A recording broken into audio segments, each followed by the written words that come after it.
Hoy sí. Buenas noches, estimados. Hoy ya de regreso. Disculpas por los impases de la semana pasada, pero ha sido caótica, la verdad. Y hoy llegué justo a tiempo.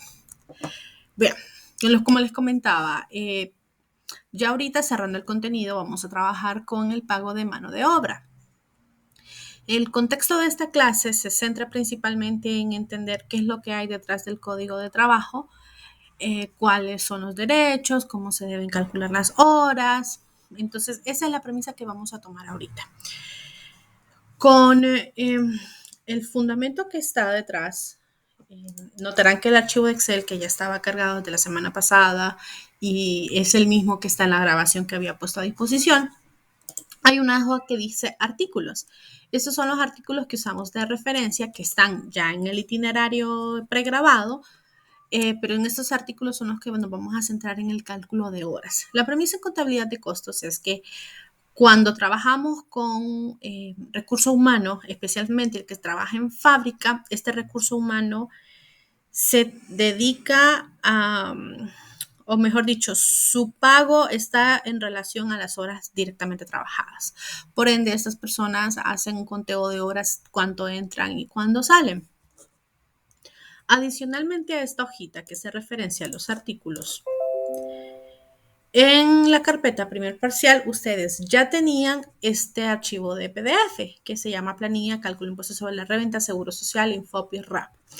Este tiene los fragmentos del fundamento legal de dónde suceden las retenciones correspondientes al RAP, al Infop, al seguro social. En el caso particular del impuesto sobre la renta está todavía la tabla del 2022. Por esa razón, en este momento, y ustedes notarán que hice hace 2 minutos, se cargó el comunicado de la tabla progresiva del impuesto sobre la renta para el año 2023. Para efectos de la clase, tanto en la clase como en las evaluaciones, porque así fue como quedó pregrabado el itinerario, la referencia es el año 2019. Pero a pesar de ello, yo aprovecho el medio para informarles cómo se tratan las actualizaciones, qué es lo que hace el sistema de administración de rentas, o sea, para que conozcan qué es lo que sucede en este año 2023. Sin embargo, tanto la evaluación como la clase se va a concentrar en el año 2019, que es lo mismo que está en los itinerarios. No muevo la evaluación ni muevo la clase al año actualizado para evitar esa confusión del que no ven en el mismo momento todo. Entonces, hago esa aclaración, la voy a repetir en el momento que veamos impuestos sobre la renta. Entonces, estos son algunos archivos de complemento al archivo de Excel como tal. Cabe mencionar que el itinerario les plantea el enfoque de hacer distintas tablas para cada cálculo. Entonces, que cuando calculan las horas, hacen una tabla de horas y luego trasladan. Cuando calculan retenciones, hacen distintos cálculos en distintas tablas y luego llevan los valores. Es una manera en el contexto simple porque ya trabaja con segmentar la información. Yo les comentaba al inicio de la clase, yo procuro trabajar con matrices, con fórmulas, donde el mismo Excel vaya apoyando en el cálculo. Entonces, esta es como la contrapropuesta. Y yo lo que voy explicando es qué fórmulas hay detrás, qué significan, cuál es el fundamento. Pero hago ese paréntesis porque si usted dice, Noli, yo con el itinerario me siento más cómodo, más cómoda, haciendo los cálculos individuales y llevándolos, está perfecto. O si otros dicen, no, yo prefiero las tablas de un solo, yo ir vaciando los datos y solamente actualizar si tocara algún cambio, que yo les voy indicando cuáles son. Perfecto también, no nos complicamos, ¿ok? Siempre voy a la premisa de lo que mejor le vaya funcionando a cada uno de ustedes. Entonces, cualquiera de los dos está dentro del marco de la evaluación, no hay ningún problema. ¿Hola? ¿Sí? Dígame. Ah, ok. Listo. Vamos arrancando entonces. Entonces, cualquiera de los dos, igual de funcional. Arrancamos. Cuando estamos hablando de mano de obra, cuando estamos hablando de los salarios, o mejor dicho, de las remuneraciones al recurso humano en las diferentes maneras, de otra manera los contadores le decimos que estamos hablando de las planillas. y siempre se dice en plural, las planillas.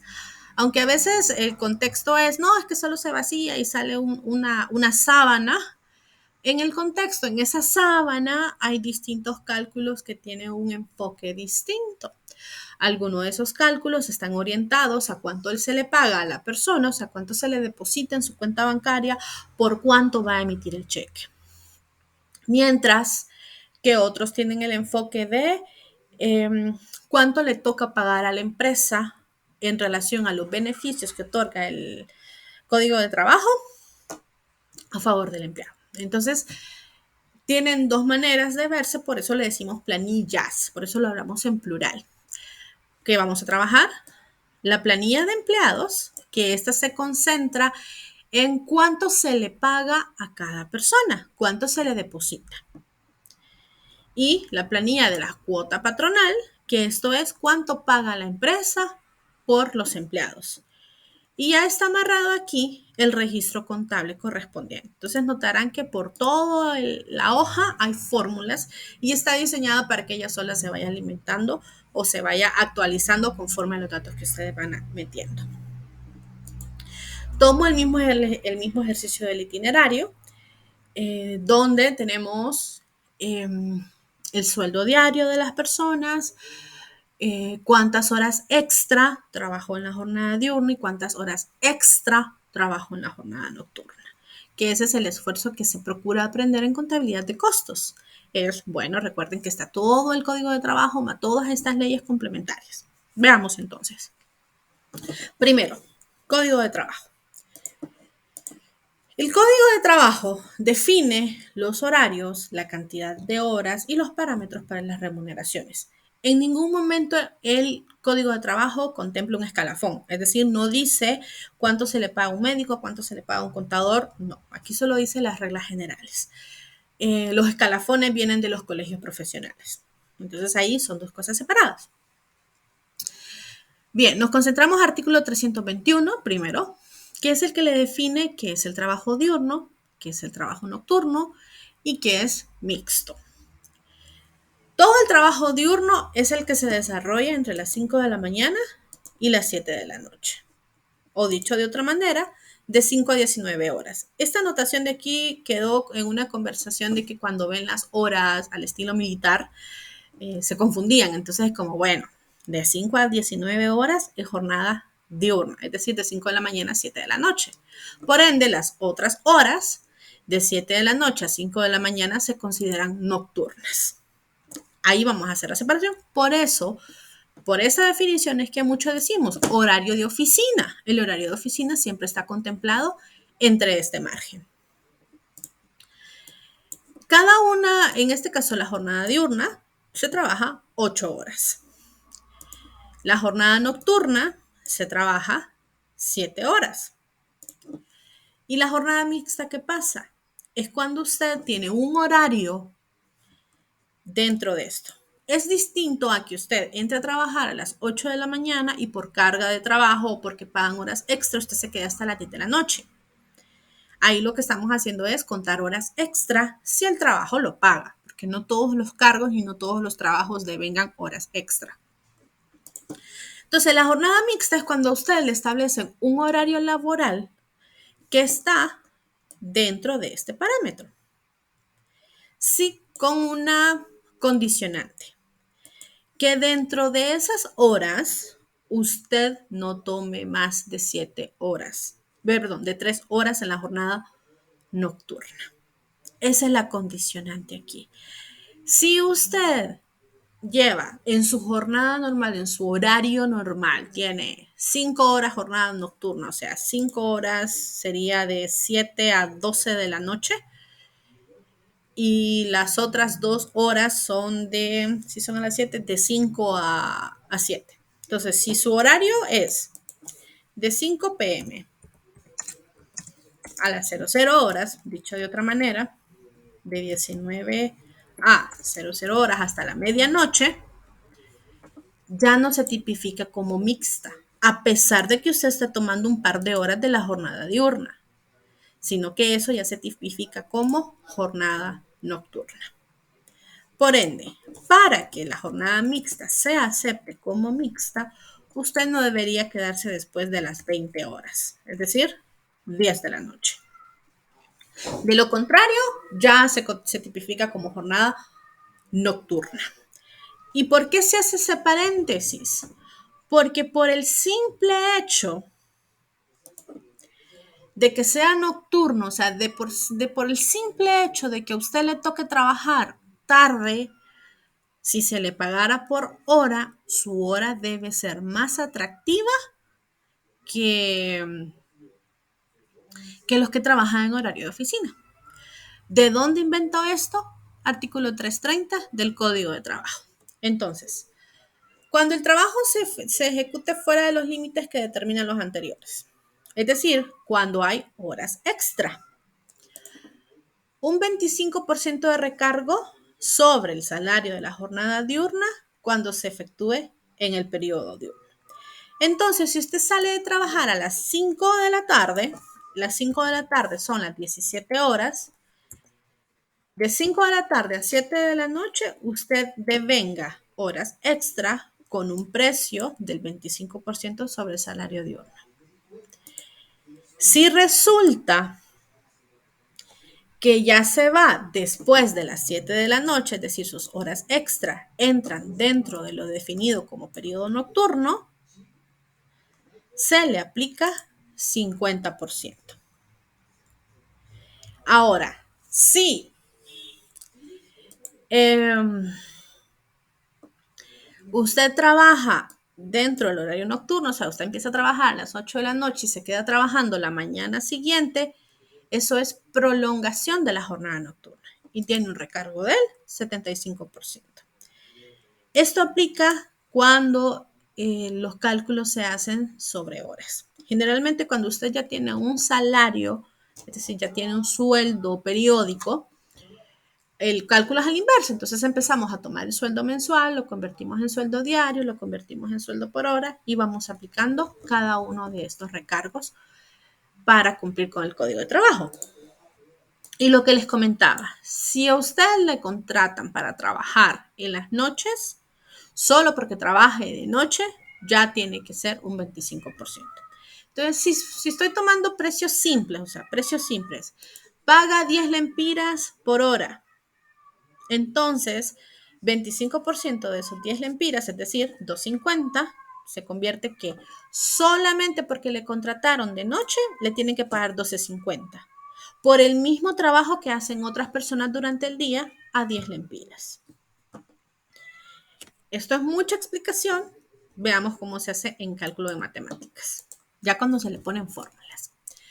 Aquí tenemos 6 personas que son obreros, supervisores de una planta X, o sea, fabrican el producto X y ellos se encargan de hacerlo o de supervisarlo. Cada uno tiene un sueldo diario. Puede perfectamente ser mensual y luego hacer el cálculo hacia atrás, es decir, tomar el mes y dividirlo entre 30 días. Es el año comercial. Generalmente hacemos ese promedio. Dependiendo de la periodicidad de pago puede cambiar, pero ahí ya es meterme en otro asunto que tal vez no les voy a poder explicar en números. Entonces, diariamente ellos devengan 500, 560, 520, 480. Ese es el horario diario. Y por defecto trabajan en jornada diurna. Entonces, punto. ¿Cuánto es el sueldo diario? ¿Qué jornada tienen? Es diurna. Veamos entonces. El precio por hora para Freddy son 8, son los 500 lempiras al día entre 8 horas laborables. Para Julio son 560 entre 8. Entonces, ¿qué hace que varíe el precio por hora? El sueldo estipulado para cada uno de ellos. ¿Por qué podría variar el precio, por ejemplo, del sueldo diario de una persona contra otra si hacen el mismo trabajo? Un ejemplo típico es si la empresa reconoce inmediatamente o por costumbre, reconoce el ajuste salarial por el costo de vida, entonces probablemente Julio lleve 1 o 2 años trabajando antes que Freddy. Entonces eso hace que gane un poquitito más. Si nos vamos a reglas básicas. Ya si nos vamos a asuntos de negociación, pues Julio posiblemente tuvo algo más que ofrecer que Freddy. Y de esa manera le dieron un sueldo un poquito mejor. En el caso de Marlon, que es el supervisor, pues por su responsabilidad debería tener un poco más que el resto de personal, porque la premisa es que si es supervisor, usted está en la capacidad de hacerlo y de revisarlo. Y que si hay un problema, el supervisor puede dar consejos para solventar esa situación. Entonces, por eso al supervisor se le paga un poquito más. Así que, como es jornada diurna, dividimos cada uno de ellos entre 8 horas.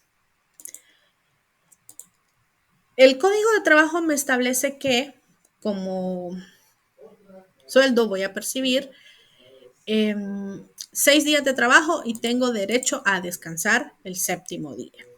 Entonces, ¿qué hacemos o por qué está separado? Solo está separado por fines académicos. El salario semanal, que son los 6 días que usted va a trabajar, más un día de trabajo que se lo paga por el séptimo día. Entonces, Lick, ¿puedo ir directamente al salario de la semana multiplicando el salario diario por 7? Perfectamente. Lick, ¿me puedo saltar el cálculo de precio por hora? No. ¿Y por qué? Porque es lo que vamos a usar de información para las horas extra. Pero si usted en el proceso quiere decir, no, mire, le prefiero cambiar una fórmula donde la misma fórmula haga el cálculo por hora y luego lo multiplique y me ahorre columnas, ok, está bien. Entonces ahí es lo que vaya funcionando para cada uno de ustedes.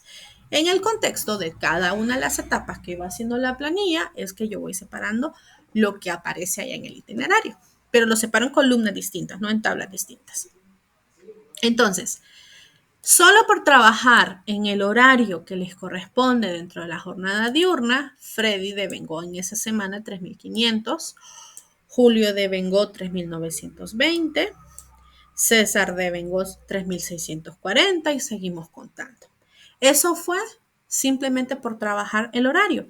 ¿Cómo lo calculé? Repito, el sueldo diario por 6 días más el séptimo día de descanso que me otorga el código de trabajo.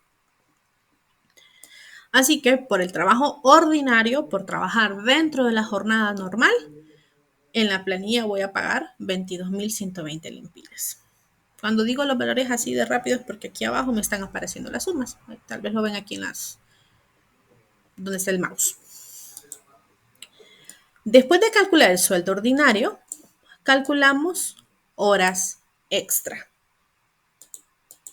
¿Cómo se calculan las horas extra? En los ejercicios que tienen ustedes, generalmente ya le da las horas. Entonces ya es como cuántas son.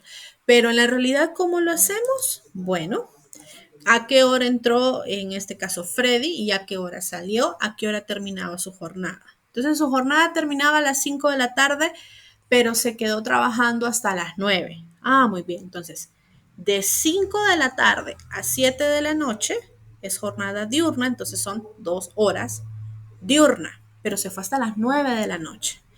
De 7 de la noche a 9 de la noche trabajo otras 2 horas, pero jornada nocturna.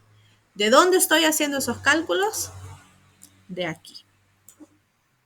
Entonces Freddy tenía que salir a las 5 de la tarde, o sea, salía a las 17 horas, pero se puede ir, perdón, pero trabajó hasta las 9 de la noche.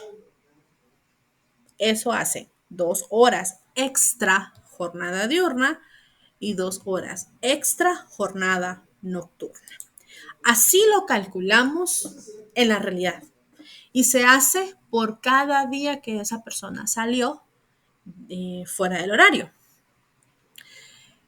Que la empresa, por manejo de costos, por evitar explotación laboral, por racionamiento, para medir eficiencia, y estoy buscando motivos, ¿puede establecer políticas de control de horas extras? Sí.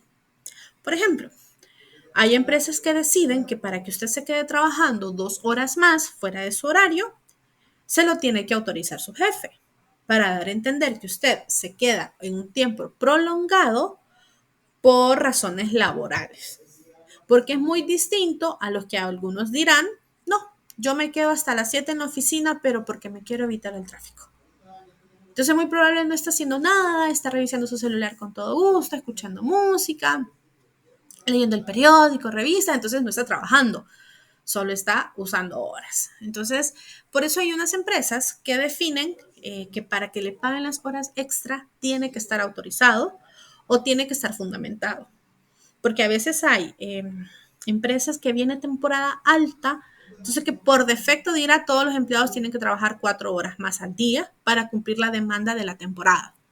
Entonces ya se sabe que usted va a trabajar 8 horas jornada normal más 4 horas de horas extra y que le va a ir bien en el salario, pero que va a estar más cansado en esa temporada. Entonces es completamente normal que existen ese tipo de políticas. Es para evitar confundir horas extra con simplemente quedarse más tiempo en el trabajo. Pero en la mayoría de ejercicios usted ya va a tener cuántas horas extra trabajó esa semana, sean de la jornada diurna y sean de la jornada nocturna. Entonces, donde yo estoy moviendo el mouse, estos numeritos que aparecen aquí son los que ustedes ven acá. Entonces, Freddy tiene 6 diurnas, 4 nocturnas, aquí están. Marlon tiene 5 diurnas, 3 nocturnas, aquí están. Otra situación, hay cargos que se definen como empleos de confianza y que por ser de confianza no tienen horas extra. En algunas instituciones se diferencia o se separa el funcionario del empleado. Y para muchos diríamos, funcionarios y empleados es lo mismo, es una persona que trabaja para una empresa. Sí, pero en semántica el funcionario tiene un mayor nivel de responsabilidad, por ende, un nivel mayor de confianza y a la par un mejor estatus salarial. En comparación al empleado que hace una función que tal vez su cargo no depende del funcionamiento de la empresa y por ende devenga menos. Entonces, ahí ustedes verán en las normas de personal de sus empresas si existe esa separación entre quién es un funcionario y quién es un empleado. Y con frecuencia encontrarán que los que se definen como funcionarios no tienen horas extra. Entonces, la premisa es que les hacen un sueldo un poco más atractivo. Esa es la premisa. Pero que algo sea atractivo o no, no está en los ojos de la empresa, está en los ojos de la persona que va a percibir si esa remuneración salarial es congruente con la responsabilidad, es congruente con la formación académica, es congruente con el trabajo que se desarrolla. Paréntesis nada más. Entonces, después de que pasamos las horas extra, ¿cómo calculamos el precio de las horas extra? Y por eso les decía, no nos saltamos el paso de precio por hora para poder explicar esta situación. Entonces, las horas extra diurnas, conforme al artículo 330, se pagan con un recargo del 25% sobre el precio de la jornada diurna. Entonces, por eso verán que las horas extra diurnas o el precio por hora es el precio por hora ordinario por 1.25, que es decir, 100% del precio más 25% de recargo por quedarse trabajando fuera de su horario. En el caso de la hora extra nocturna, es 50% del salario ordinario diurno.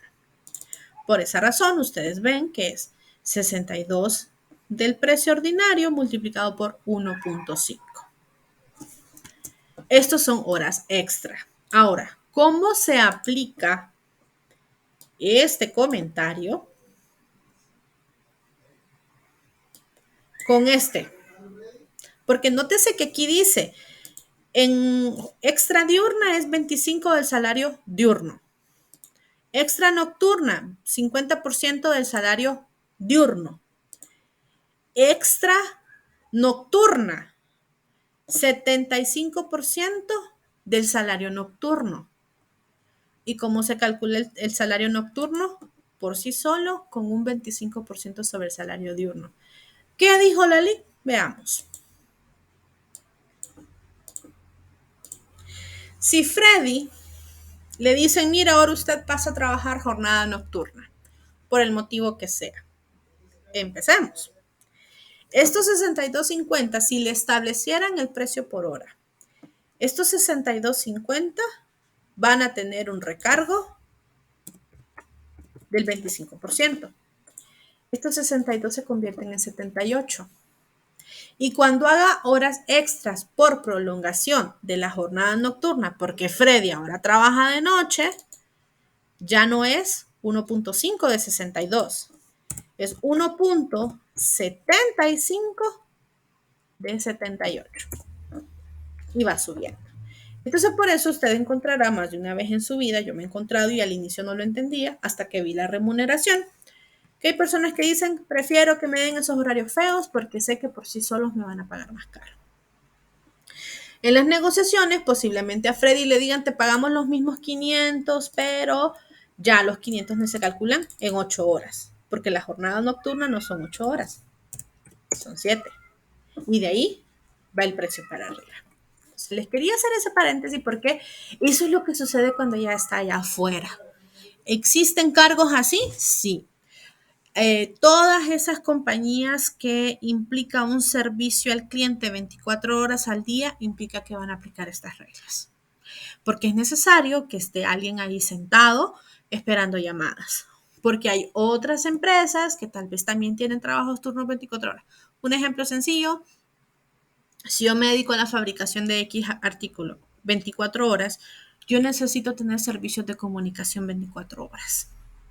Por ende, el de la empresa de cable tiene a alguien sentado ahí 24 horas por si alguien llama. Y mi empresa que se dedica a fabricar el producto X tiene a alguien 24 horas también. Entonces, quedándonos en lo más sencillo en las cuestiones académicas, hora extra diurna es 25% del precio por hora diurna. Hora extra nocturna es 50%. Por ende, en esa semana, por horas extras, todos ellos devengaron la siguiente multiplicación. Valor hora extra diurna por cantidad de horas.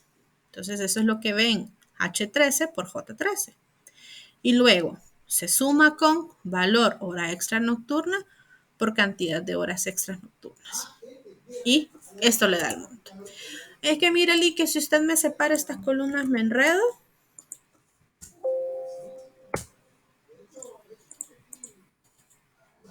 Entonces vean la fórmula. Ahorita lo que hice fue cambiar de posición cantidad de horas con la nocturna. ¿Ok? Solo quería hacer ese paréntesis. Por si acaso ustedes dicen, me siento más cómoda con la columna colocada acá, está bien, pero si hace eso, asegúrese que la fórmula se mantenga bien. Entonces, en una semana, 6 empleados, yo pago de planilla estos 22,000 del salario ordinario más los 4,000 de horas extra. Por ende, en esa semana el sueldo es la suma de estas 3 celdas para cada uno de ellos, para un total de 26,142, que es la misma suma de estas 3 celdas. Estos 4,000, estos 18 y estos 3. Siempre más de una forma de llegar. Eso es por el lado del ingreso. Una vez que yo sé cuánto es el ingreso, pues resulta que a usted cuando le contratan y le dicen le vamos a pagar X valor, ese X valor se le tienen que deducir varias situaciones. Y más de una, yo sé que todos decimos, yo no sé para qué me cobran esto, yo no le veo el beneficio, pero una de ellas, todos los países viven de esos impuestos. Y segundo, algunas de ellas usted va a obtener un beneficio directo, a veces inmediato, a veces a muy largo plazo, pero son necesarias. Entonces vamos a las deducciones y retenciones. Seguro social, versión 2019, y me quedo ahí. Sé que el año pasado se derogó el marco de protección social, el cual establecía que el seguro social iba a incrementar tanto sus techos como el porcentaje de retención a lo largo del tiempo.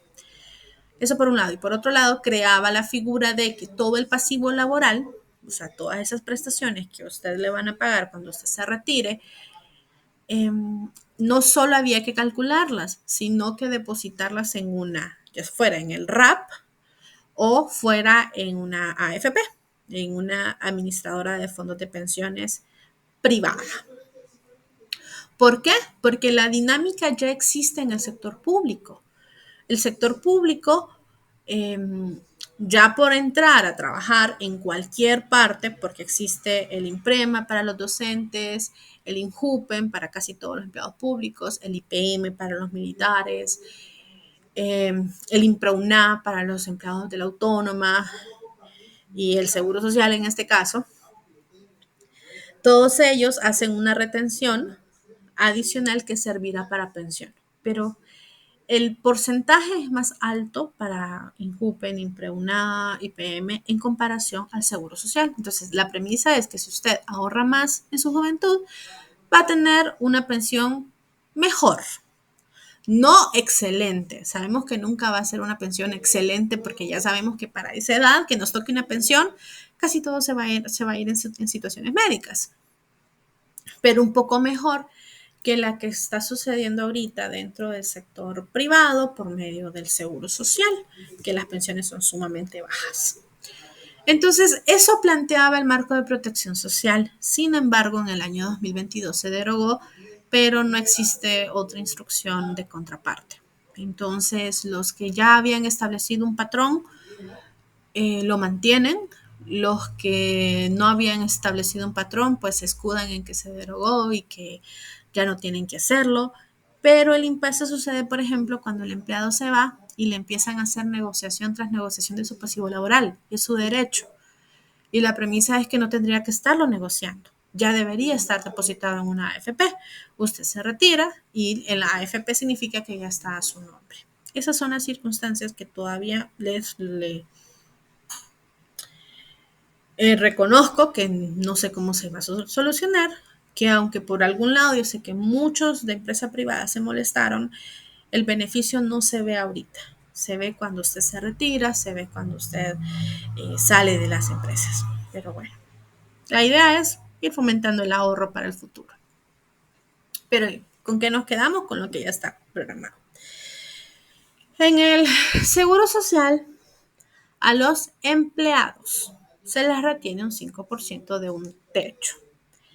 La premisa está diseñada en que el seguro social lo utilizan las personas que pues tienen menos recursos.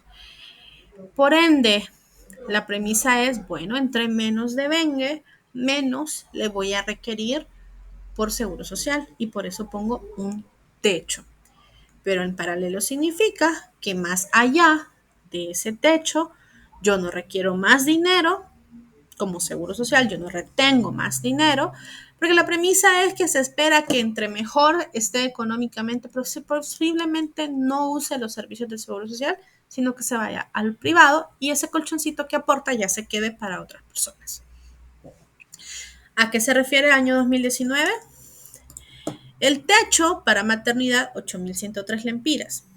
Y invalidez, vejez o muerte, eso significa IVM, invalidez, vejez y muerte, 8.882. Entonces, si usted gana más allá de estos 8.000 lempiras en un número redondeado, pues solo se le va a retener como si ganara 8.100 y 8.800 por estas dos razones.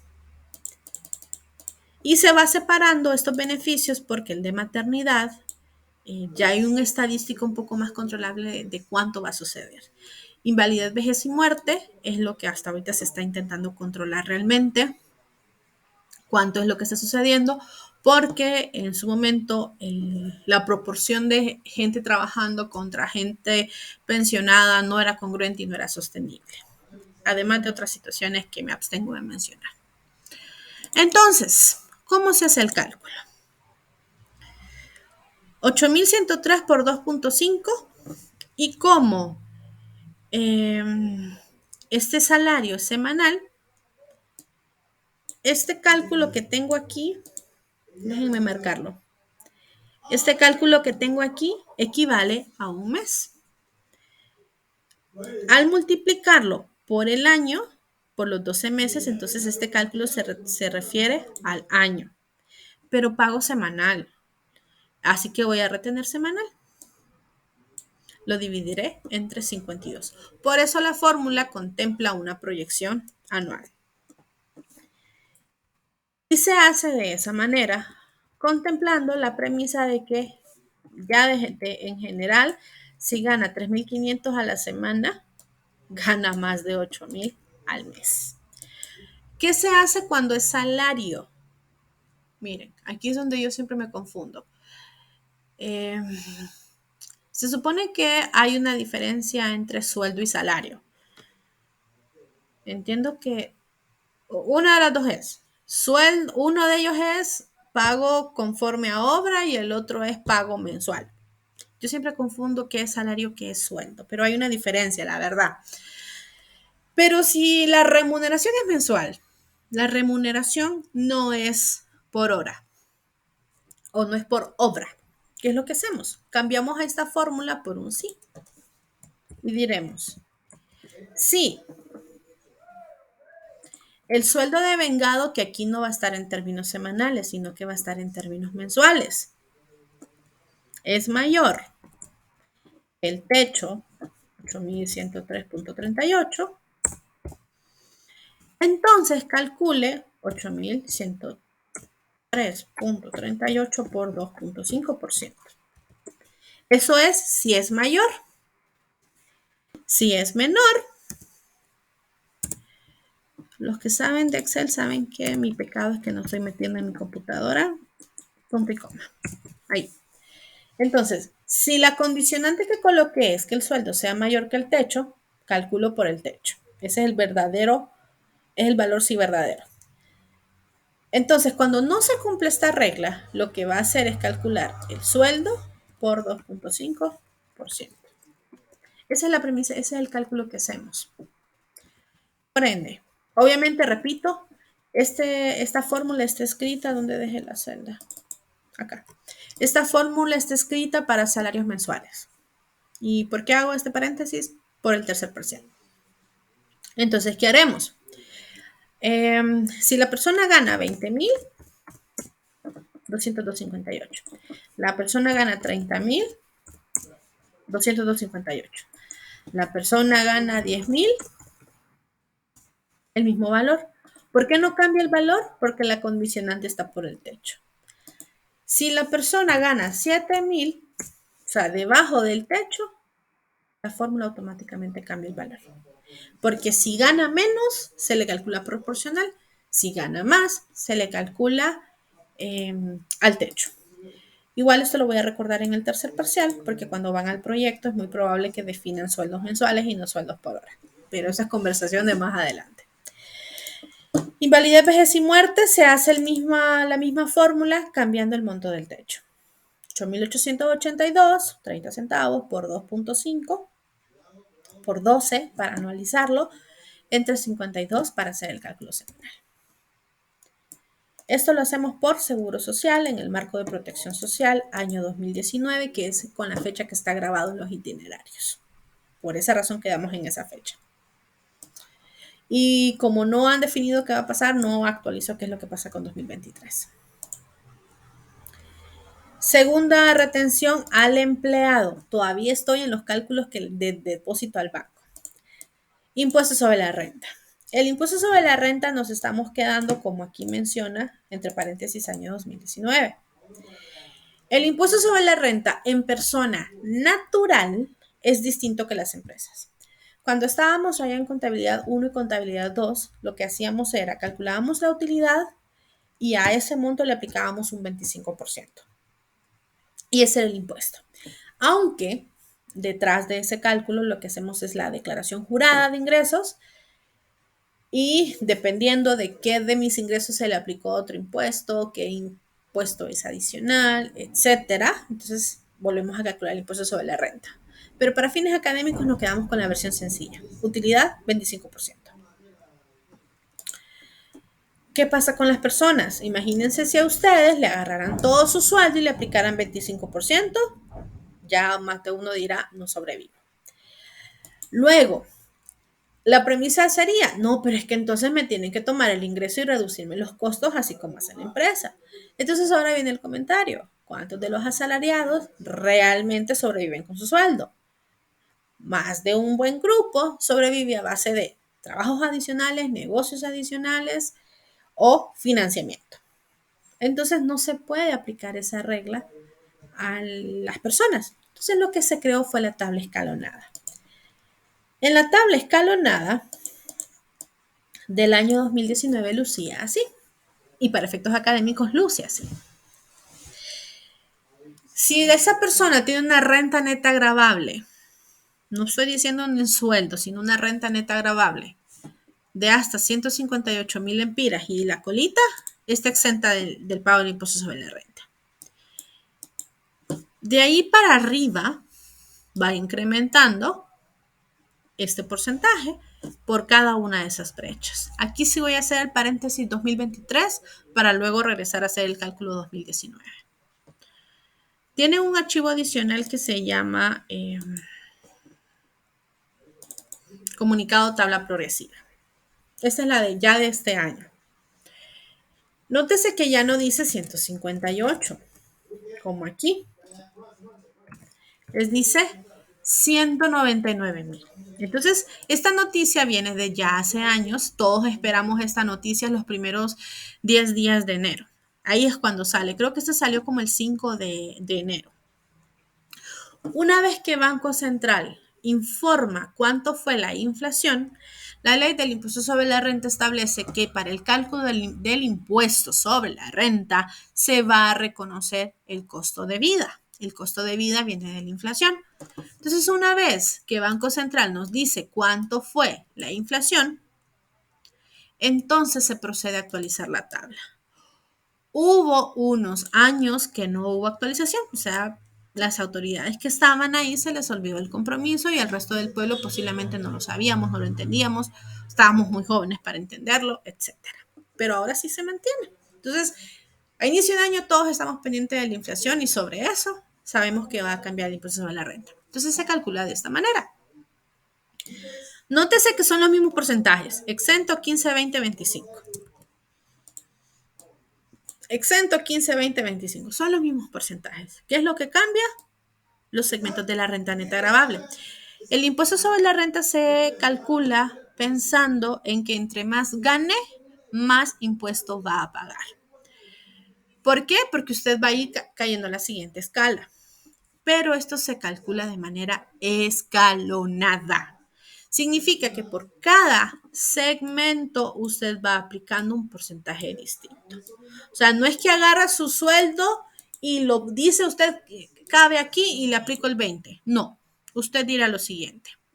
Una persona gana 800,000. Estoy diciendo un número X. Por 800,000, entonces, por los primeros 199,000, no paga impuesto sobre la renta. O mejor dicho, tiene una renta gravable en el año de 800,000. De 199,000 a 303,000, por esta diferencia, que son como 104,000 lempiras, paga 15%. Luego, de estos 303 a los 705, paga 20%. Esto estamos hablando de 400,000 lempiras, que es la diferencia en la brecha.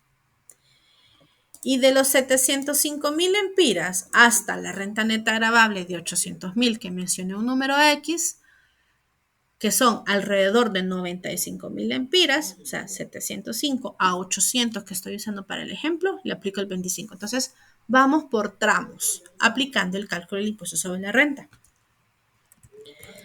Se supone que esta es una explicación que le funciona a muchos y que por eso se hace el cálculo de salario mensual. Usted dirá, yo más o menos gano tanto, entonces mi sueldo encaja aquí o encaja aquí, donde quede. Y usted dirá, bueno, hasta ahí voy a llegar en la tabla. No es que se va a seleccionar.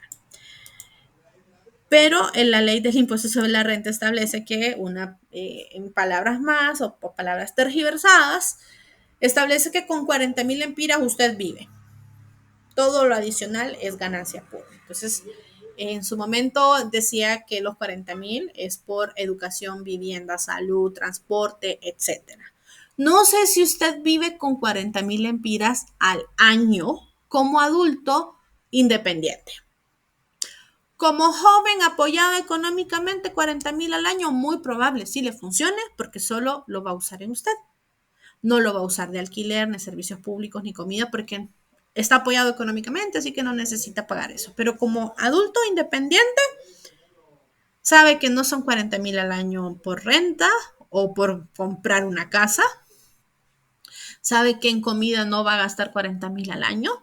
Entonces, por eso solamente le decimos gastos médicos. Pero la premisa de los 40,000 es que usted tiene gusto. Entonces, esta es la actualización. Estos son los tramos en estos días.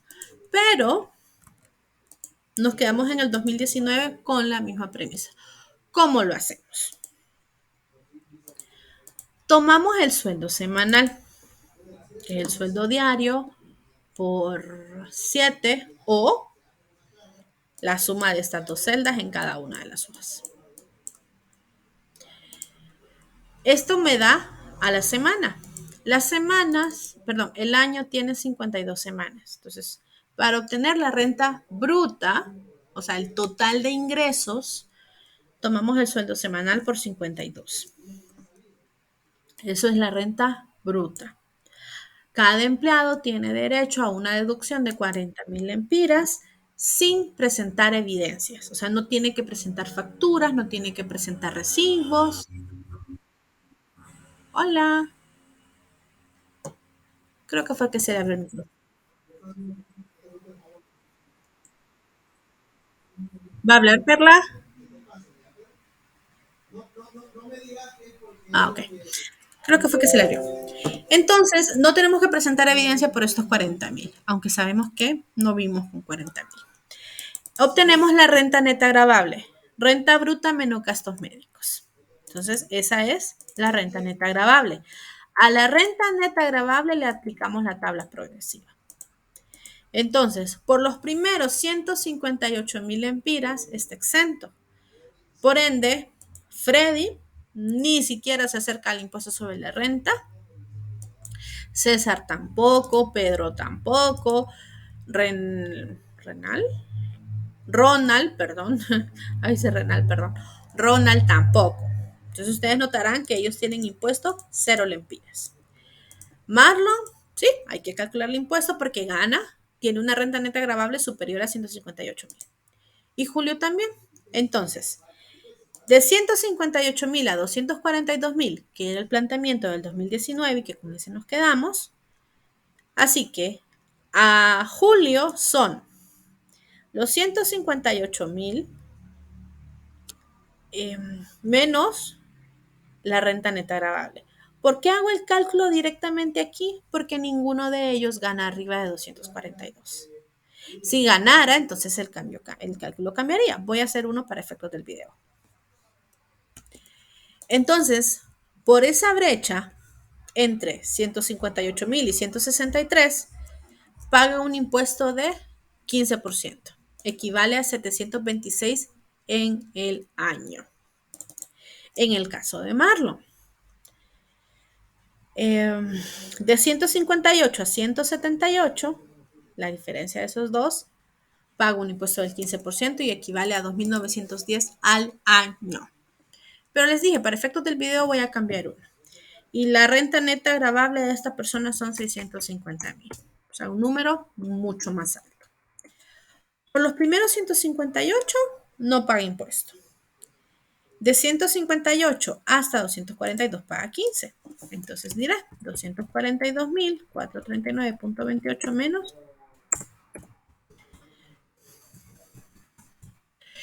¿Y por qué no lo amarré con esta celda? Porque es solo este fragmento el que se va a multiplicar. Entonces, por estos 83,000 lempiras, aquí solo está la resta. Por estos 83,000 lempiras, va a pagar 12,000 lempiras en ese año. Ahora, vamos al siguiente escalón. De 242,000. No, perdón, de 563,812.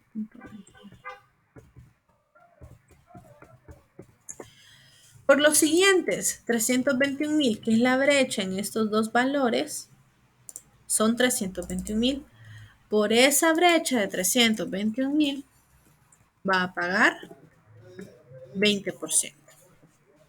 Entonces, va a pagar 64.000 lempiras por este segmento. Y ahora sí, el último segmento, 563 para arriba. Ahora sí puedo tomar la celda menos 563.812.30. Por la brecha restante de 86.000 lempiras, va a pagar un impuesto del 25%. Entonces, una persona con un sueldo de 650.000 va a pagar 98.000 lempiras de impuesto en el año.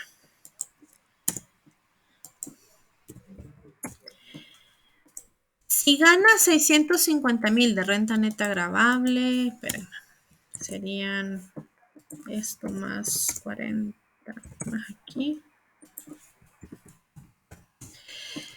Esta persona tiene un sueldo mensual de 57.500. Esta persona no puede pagar 98.000 lempiras con un sueldo de 57.000. Es decir, no le puedo cobrar en un solo mes todo, porque ni siquiera va a devengar ese valor. Entonces, a la retención mensual, a la retención periódica se le llama retención en la fuente. Entonces, lo que hacemos es que esta persona que gana 57.000 mensual,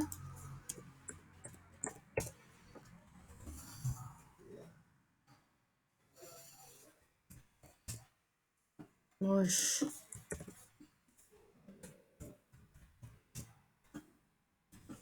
odio cuando hace esto mi compa. Es que esta es la columna L. Más 98, 338.16 entre 12. Ahí.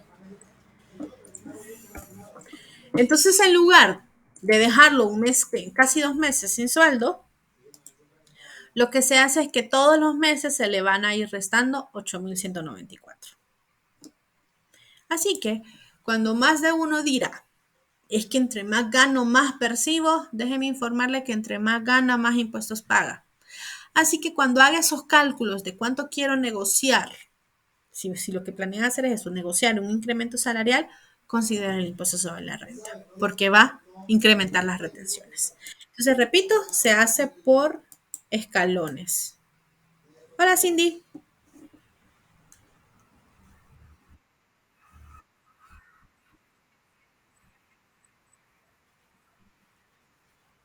Gracias, ok.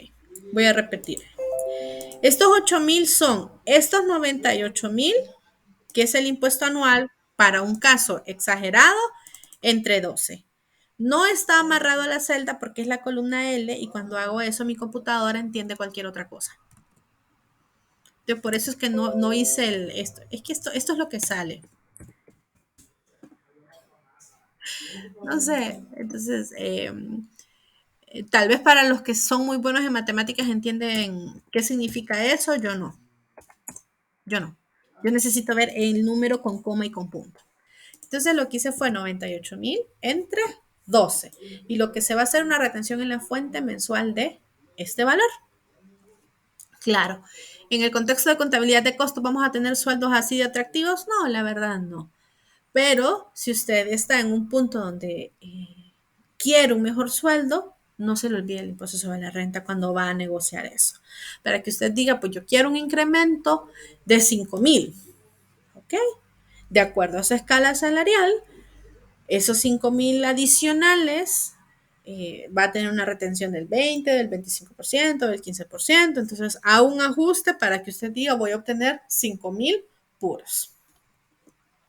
Quería hacer ese paréntesis para cuando ustedes quieran hacer su cálculo de impuestos sobre la renta. Pero, obviamente, para efectos de esta clase va a ser mucho más simple. Ahí. Entonces, regresando al entorno más simplista, el impuesto que va a pagar Marlon al año, porque solo gana 178.000 en el año, son 2.910. Y en el caso de Julio, 726.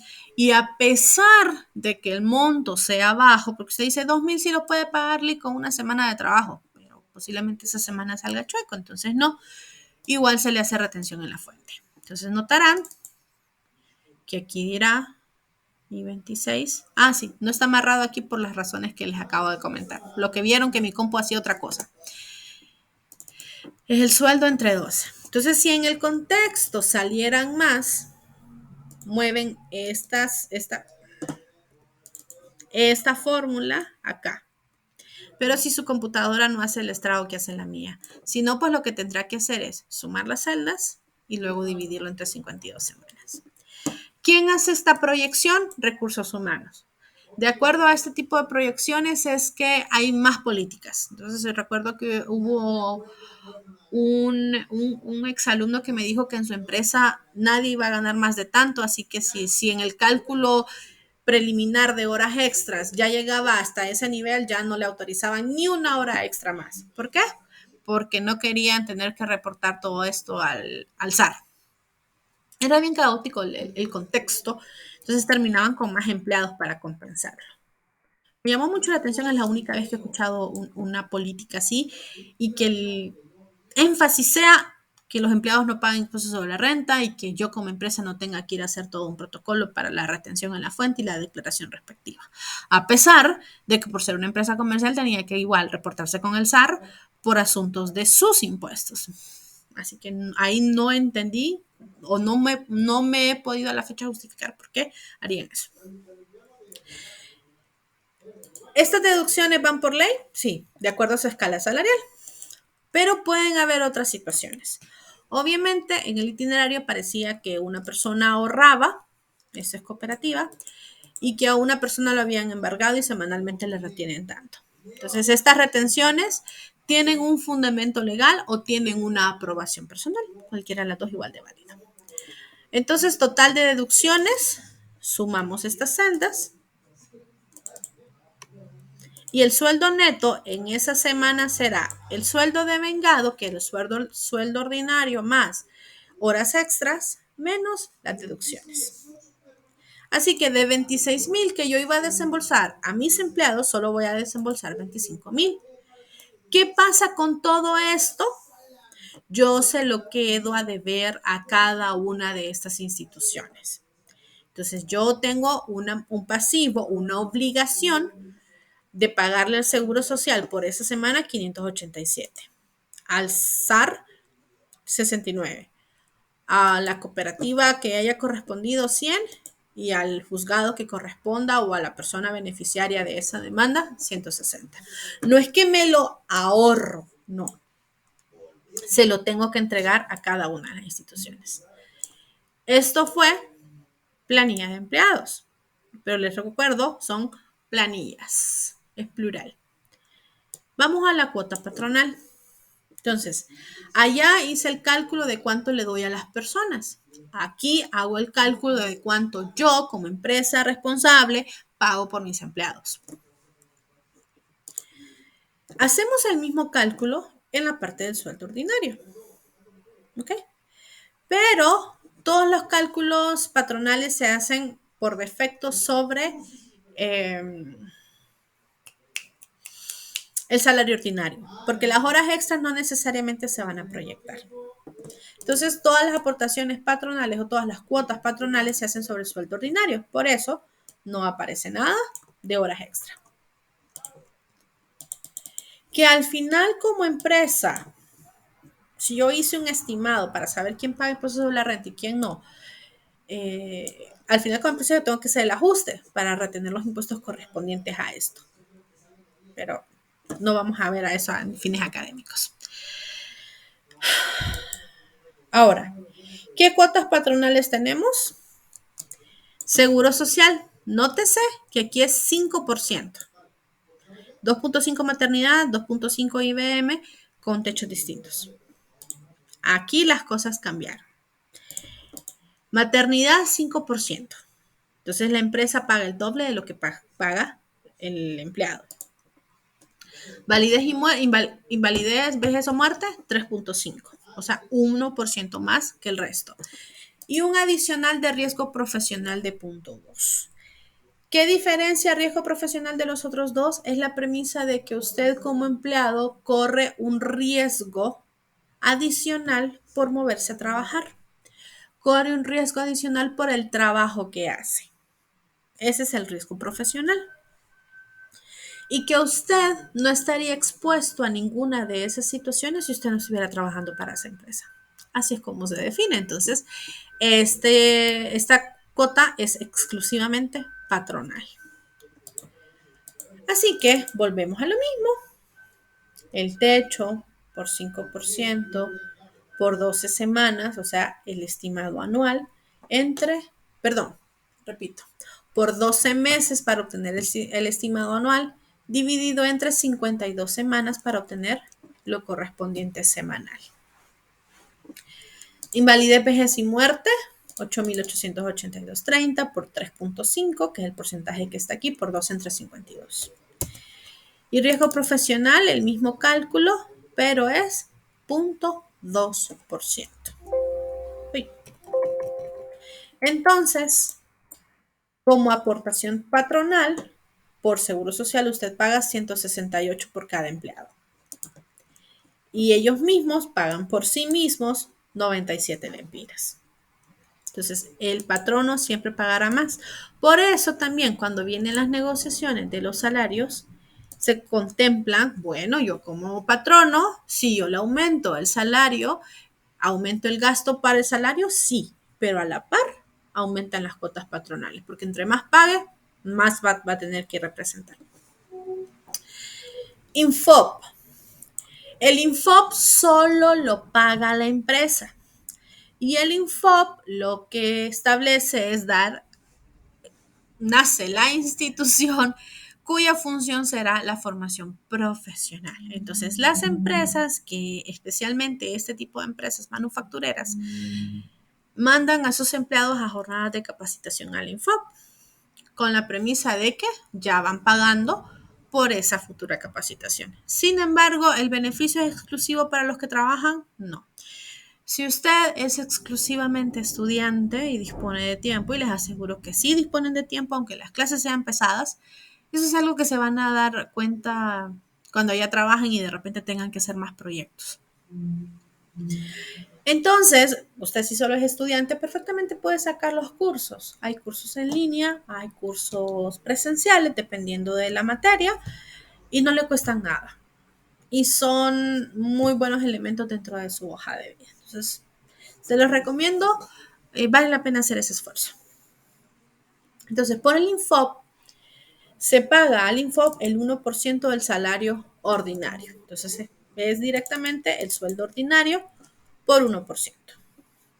Porque estamos haciendo cálculos semanales. Entonces, si yo dijera esto por 1%, por 52 semanas, y luego entre 52 semanas llego a esto.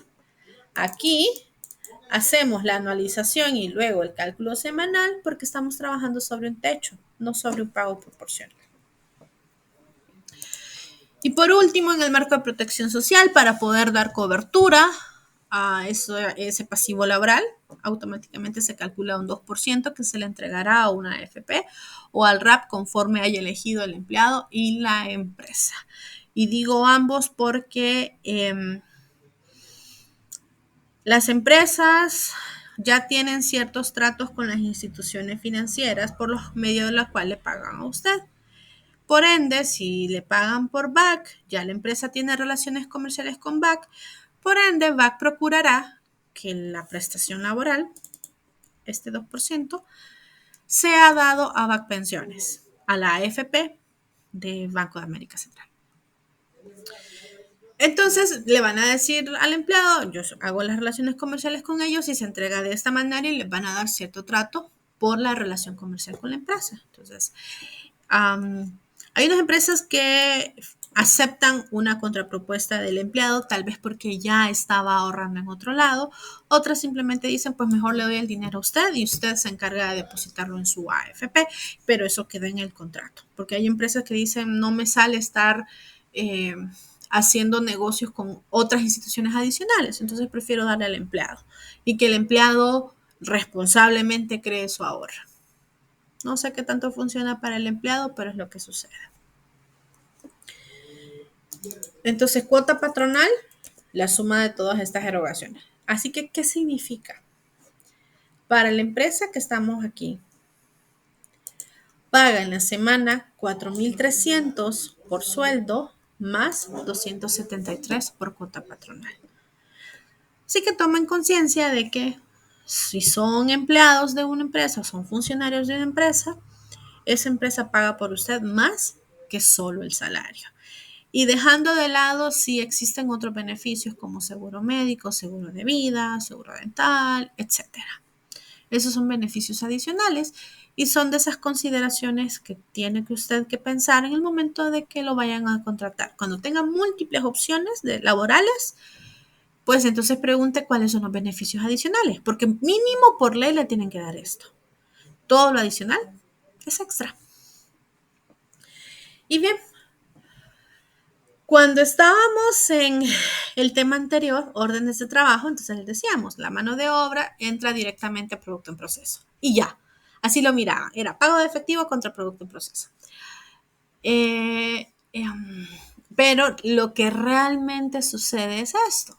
Lo correspondiente a la mano de obra directa, o sea, los obreros, se va a producto en proceso. Lo correspondiente al salario del supervisor se va a costos indirectos de fabricación. ¿Ok? Aquí está el salario, uno, y aquí está el otro salario. ¿Que solo es eso? Claro que no, porque toda la parte de cuotas patronales también se tipifican como costos indirectos de fabricación. Entonces notarán que aquí están todas las fórmulas, o sea, todo está amarrado para que se vaya alimentando. Los acreedores notarán que hay dos sumas. ¿Por qué? En el Seguro Social porque son estas dos celdas, en la cooperativa este. Y lo correspondiente de las cuotas patronales está acá abajo. Entonces, ¿todo se puede hacer en un solo registro contable? Definitivamente. Puedo meter todas estas sumas acá, pero para efectos académicos las dejé separadas. Entonces, a medida que usted alimente los cuadros superiores, automáticamente se alimenta el registro contable. Que en la dinámica de evaluación hacemos como tal esa partida, no, porque así como he estado haciendo cálculos y se alimenta aquí abajo, así trabajan los módulos de contabilidad. Ustedes tienen el módulo de planilla que se conecta con el módulo contable. Pero eso es lo que realmente sucede, o sea, no solo es la mano de obra la acumulo aquí, luego la paso al producto en proceso y luego lo reverso. No, hacemos todos estos cálculos, hacemos las retenciones y en la fecha que corresponda, eh, hacemos el pago. Entonces, después de esto, en la realidad existiría una partida que dirá acreedores varios en el debe contra bancos para hacer el pago a cada una de las instituciones.